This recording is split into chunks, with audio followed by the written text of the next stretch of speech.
Hello, curious minds, and welcome to this intellectual journey. Today, we're tackling a giant, a thinker so radical that he set 18th century Europe ablaze and whose ideas still resonate and thunder in our own time. We're talking about the citizen of Geneva, Jean-Jacques Rousseau, a man who dared to ask the most uncomfortable question of all.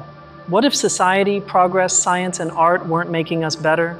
What if, instead of liberating us, every step we took towards modern civilization was, in reality, a step further into a cage? This was the bombshell Rousseau dropped at the heart of the Enlightenment, the Age of Reason. In this essay, we're going to deconstruct his thought. We'll start with his vision of human nature, the famous but often misunderstood noble savage. Then we'll unravel his magnum opus, the social contract. And finally, we'll confront his most powerful and dangerous idea, the general will. So, fasten your intellectual seatbelts. Before we dive in, a quick note. To bring this narration to life, I've used artificial intelligence tools to generate the images you see. Think of them as a canvas, a way to illustrate the ideas in the atmosphere of what we're discussing. They won't always be a literal representation, but rather a visual accompaniment to help your imagination soar with me. I truly hope you enjoy it. To understand Rousseau, you first have to understand the man. Born in Geneva in 1712, he was a character of contradictions. He was a watchmaker, musician, novelist, and of course, a philosopher. But more than anything, he was an outsider, a man who never felt comfortable in the elegant salons of Paris, surrounded by fellow Enlightenment figures like Voltaire or Diderot. In fact, Rousseau was the great dissident of the Enlightenment. While his contemporaries celebrated reason, science, and progress as the path to happiness, Rousseau looked around and saw something very different. He saw vanity, inequality, and profound human unhappiness. Progress for him was an illusion that hid our corruption. His personal life was as tumultuous as his ideas. He had 5 children with his partner, Thérèse Levasseur, and abandoned all of them to an orphanage. This fact, the father of modern pedagogy abandoning his children, is one of the most cruel and complex ironies in the history of philosophy. It reveals a man tormented by his own ideas. This internal tension is key. Rousseau wasn't writing from an ivory tower, he was writing from a wound. He felt that modern society, with its artificial hierarchies and obsession with appearance, had corrupted him and everyone else. So his philosophy isn't an academic exercise, it's a desperate attempt to find a way out. Everything erupted in 1750. The Academy of Dijon posed a prize question: has the restoration of the sciences and arts contributed to the purification of morals or to their corruption? Everyone expected a yes. Rousseau, in a flash of inspiration, wrote his Discourse on the Sciences and Arts and argued a resounding no. He won the prize and became a celebrity. That was the first shot fired. He claimed that the arts and sciences, instead of elevating us, merely served to strew garlands of flowers over the iron chains that bind us. They made us more educated, yes, but less virtuous. They taught us to appear good rather than be good. This is the root of his thought, the antithesis between nature and culture. This leads us to his second major work, the Discourse on the Origin and Basis of Inequality Among Men from 1755. Here, Rousseau becomes a philosophical anthropologist. To understand what went wrong, he argues, we must imagine what we were like before society. We must strip away everything artificial. This is where the concept of the good savage or noble savage is born. Now, let's be clear. Rousseau never actually used that exact phrase, and he didn't imagine prehistoric humans as happy hippies in paradise. It was a thought experiment. Rousseau's natural man is a solitary being wandering through the forests without language, without industry, without a home. This natural man is neither good nor bad in a moral sense because morality doesn't yet exist. Morality is a social product. This primitive being has only 2 basic instincts. The first is amour de soi, or self-love, a simple instinct of self-preservation. It's the desire to stay alive, to eat, drink, and sleep. The second instinct is pity, or compassion, here's pitié in French. Not charity, but an instinctive repugnance at seeing another sentient being suffer. It's an animal, pre-rational empathy. Rousseau believed this feeling is the basis of all social virtue, but in natural man, it's just a reflex. He doesn't want to cause harm, but he also has no concept of good. So where did it all go wrong? What is, according to Rousseau, humanity's original sin? It's a specific moment, a catastrophe that changes everything. It's not an apple, it's a fence. It's the invention of private property, an idea that will transform our psychology forever. Rousseau states it with brutal clarity in the Discourse. The first man who, having fenced in a piece of land, thought of saying, "This is mine," and found people simple enough to believe him, was the true founder of civil society. Notice the founder? But he doesn't say it as a compliment, he says it as an accusation. Because the moment someone says, "This is mine," comparison is born. Inequality is born. Some have, others do not. And this, for Rousseau, is the psychological disaster. Property gives birth to a new feeling, one that natural man did not know, amour-propre, or vain self-love. Don't confuse amour de soi with amour-propre. Amour de soi is the natural love for our own existence. It's good. Amour-propre is an artificial feeling, born in society, that drives us to desire to be more than others. It's not enough to simply exist. We want to be seen as better, richer, more beautiful. It is the engine of envy. This amour-propre is hell. It's living in the gaze of others. Social man, Rousseau says, lives entirely outside himself. His happiness depends on others' opinions. He spends his life working to accumulate things he doesn't need, to impress people he doesn't care about. Does that sound familiar? Property and amour-propre create a spiral of inequality. Those who have property need to protect it. Those who don't become resentful. This leads to conflicts, to war. Society divides into masters and slaves. And here, Rousseau says, occurs the great deception of history, the first social contract. But wait, isn't Rousseau the author of The Social Contract? Yes, but first he tells us about the bad contract, a fraudulent contract. It's a contract proposed by the rich to the poor. The rich say, let's unite to protect the weak from the strong and to protect our property. The poor, desperate for security and an end to conflict, accept. And what do they gain? They gain peace. And what do they lose? They lose their freedom. The bad contract for Rousseau is the law that simply ratifies inequality. It's the law of the strongest disguised as justice. It is, in his words, to give new fetters to the weak and new forces to the rich. So by 1762, Rousseau has established the problem. We are in an illegitimate society based on a false contract that perpetuates inequality and makes us unhappy and corrupt. We are in chains, even if we believe ourselves free. Man is born free, and everywhere he is in chains. This is probably the most famous sentence in political philosophy. It's the opening line of his masterpiece, The Social Contract. And it's a bombshell, because it doesn't say man was born free and now some are in chains. It says in everywhere. In Paris, in Geneva, in London, everyone, rich and poor, masters and slaves, is in chains. The master is chained to his vanity and the need to dominate. The slave is chained to his submission. The modern citizen is chained to the opinions of others, to amour-propre. The problem is universal. So is there a way out? Or are we condemned to the unhappiness of civilization? This is where The Social Contract shifts from a critique to a proposal. It's a book that doesn't ask what are governments like, but what makes a government legitimate. Rousseau seeks a form of association that allows us to live together under the law, yet remain as free as we were before. Sounds impossible, right? How can you obey a law, a government, and still be free? This is the great question. Rousseau's solution is radical. We can't go back to the forest. We can't easily undo private property. History has moved forward. What we must do is create a new contract, a legitimate contract. This new contract is not an agreement between the poor and the rich, nor is it an agreement between the people and a king, as Locke or Hobbes thought. Rousseau's social contract is a pact of each individual with all other individuals. It's a pact of association. And here's the key clause. Each individual gives up all their natural rights without reservation to the entire community, not to a monarch, not to a parliament, to the collectivity, to the public person that this act of association creates. This new entity is the sovereign. This sounds terrifying. Give up all my rights? But here's Rousseau's trick. Since everyone gives up their rights equally, the condition is the same for all. And since everyone gives themselves to the entire community, they are not really giving themselves to any particular individual. And most importantly, by giving yourself to all, you are giving yourself to no one but yourself, but as part of the collective. You gain the equivalent of everything you lose, plus the strength of the community to protect what is yours. In short, Rousseau says, each, by uniting with all, obeys no one but himself and remains as free as before. This sovereign, this collective body formed by all citizens is the only legitimate source of power. This is revolutionary. It means that sovereignty cannot reside in a king, nor in God, nor even in a group of elected representatives. Sovereignty resides always and inalienably in the people. For Rousseau, sovereignty cannot be delegated. The people cannot elect someone to be sovereign in their name. They can elect officials or a government to manage day-to-day affairs, but the government is just a servant. The sovereign, the people, is the boss, and the government is the employee. This is a direct criticism of representative systems like that of England, which some Enlightenment thinkers admired. Rousseau would have scoffed at modern elections or referendums. He would say, the English people believes itself free. It is gravely mistaken. It is free only during the election of members of Parliament. As soon as they are elected, it is enslaved. It is nothing. For him, the only true freedom is direct democracy, in the style of small city-states like his native Geneva or ancient Athens. The people must assemble and legislate. The moment you pay someone to think for you or to fight for you, you've lost your freedom.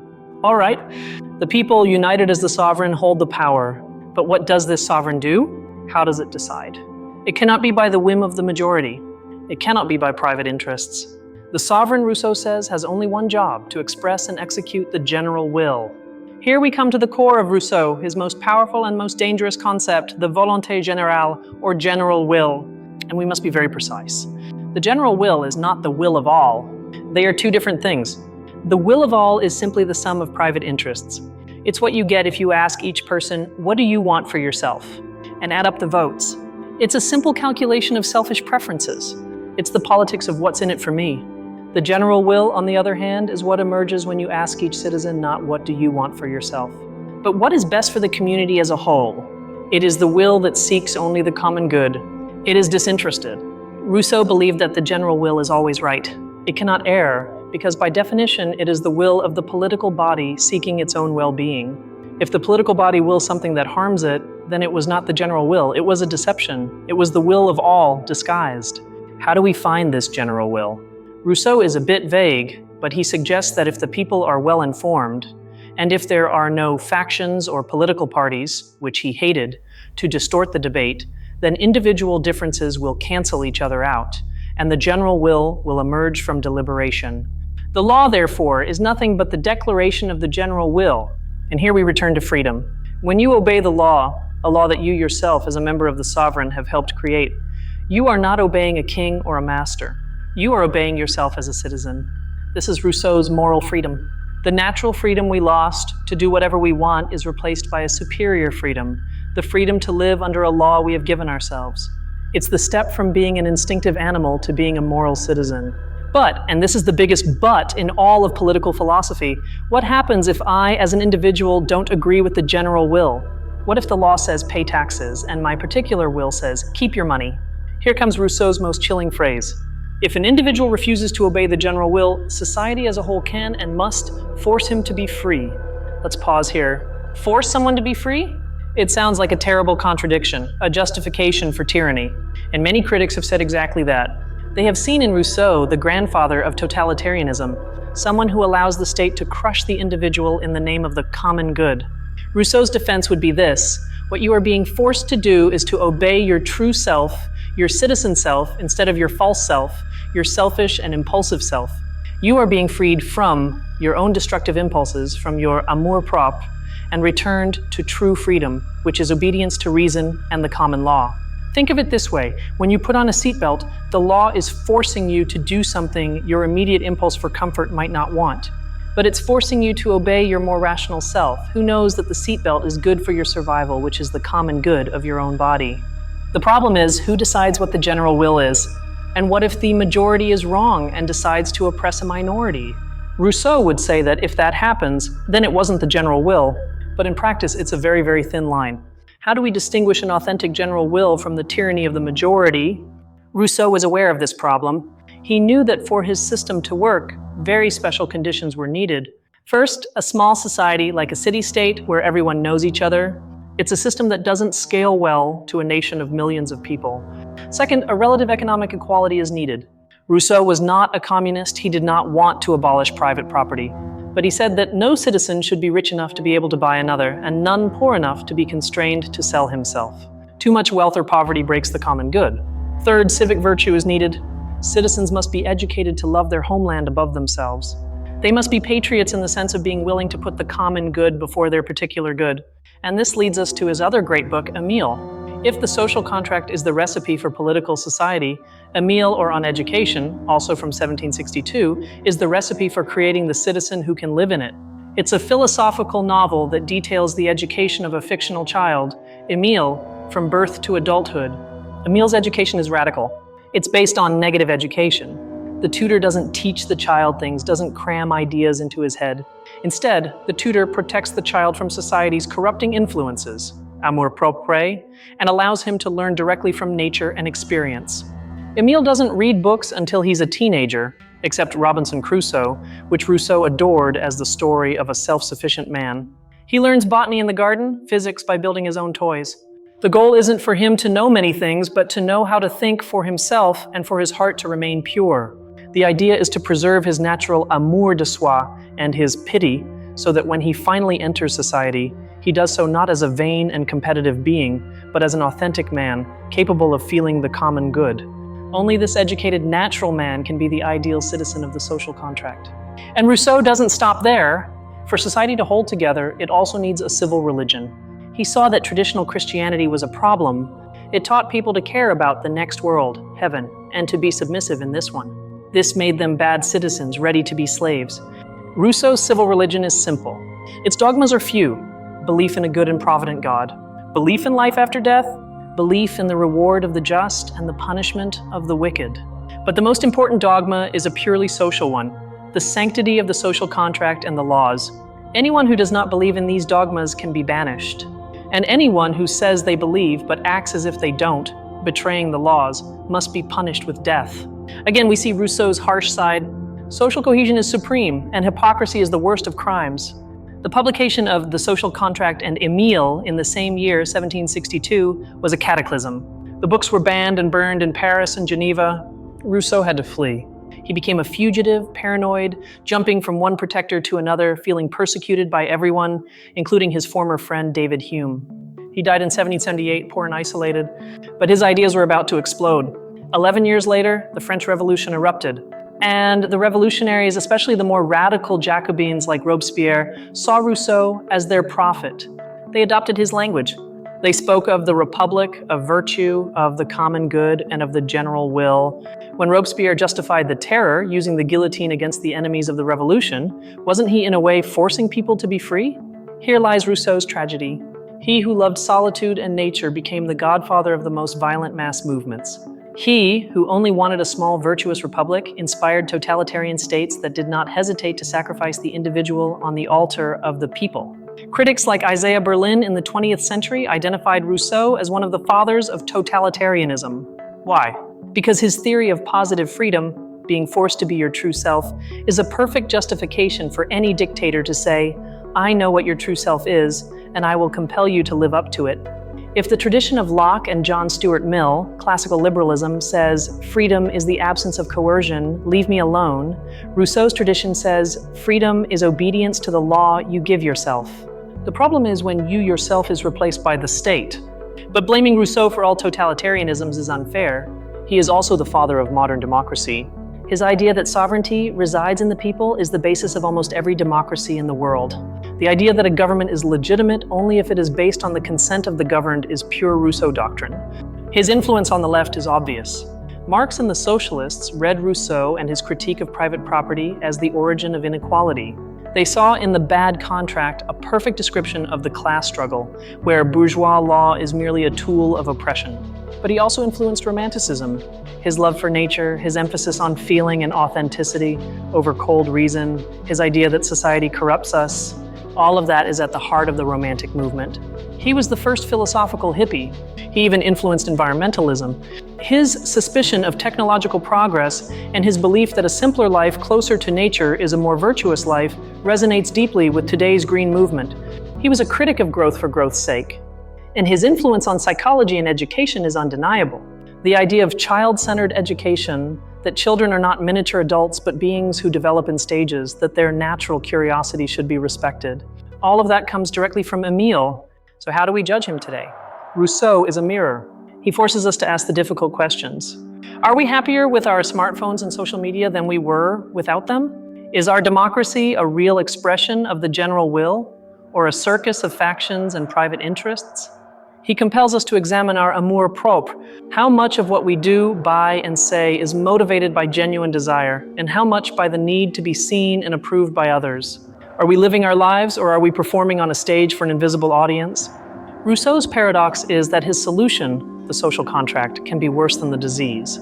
His dream of a united, virtuous community can very easily turn into the nightmare of a society without dissenters, where individuality is crushed in the name of the common good. Perhaps his greatest value lies not in his answers, but in his questions. Rousseau was the first to diagnose the disease of modernity, the alienation of modern man, separated from nature, from his fellow beings, and from himself. a problem that 250 years later we have only deepened. He reminds us that politics isn't just about economics or administration. It's about the soul. It's about what kind of human beings we want to be. He reminds us that freedom isn't something given to us. It's something we build together, and that the only legitimate source of power is, and always will be, the people. So in the end, Rousseau remains dangerous. He's dangerous to tyrants because he says their power is illegitimate. And he's dangerous to liberals because he says our individual freedom might be an illusion. He's a thinker who offers no comfort, only challenges. He leaves us with a question that echoes through the centuries. Can we build a society that makes us good without taking away our freedom to be ourselves? Can we be at the same time citizens and men? We are still searching for the answer. Thank you for joining me on this dense and fascinating journey through the mind of Jean-Jacques Rousseau. He is a thinker who demands our effort, but who rewards us with a deeper understanding of the chains we wear and the freedom we might perhaps still attain. I hope this analysis has given you as much to ponder as it has me. If there's an idea of Rousseau's that particularly struck you, or one you deeply disagree with, I'd love to read your thoughts in the comments. Debate is, after all, the heart of philosophy. If you enjoy these kinds of deep dives into philosophy and the humanities, please consider subscribing to the channel and hitting the notification bell. It's the best way to ensure you don't miss our next intellectual voyage. There are so many other giants to explore. How would you like our next stop to be Rousseau's great rival, Voltaire, and his defense of tolerance? Or perhaps we should jump to Rousseau's critics like Edmund Burke, the father of conservatism. Creating these scripts requires an enormous amount of research and synthesis, and your support, whether with a like, a comment, or sharing the video, makes all the difference. It allows me to continue dedicating the necessary time to treat these topics with the rigor they deserve. Remember, philosophy isn't a museum of dead ideas. It's an arsenal of living tools for understanding our present. Rousseau's questions are our questions. His struggle for freedom and authenticity is our struggle. Once again, thank you for your time and your curiosity. Keep questioning, keep thinking. I'm your host on this journey, and I hope to see you on the next exploration. Take good care. Until next time, curious minds.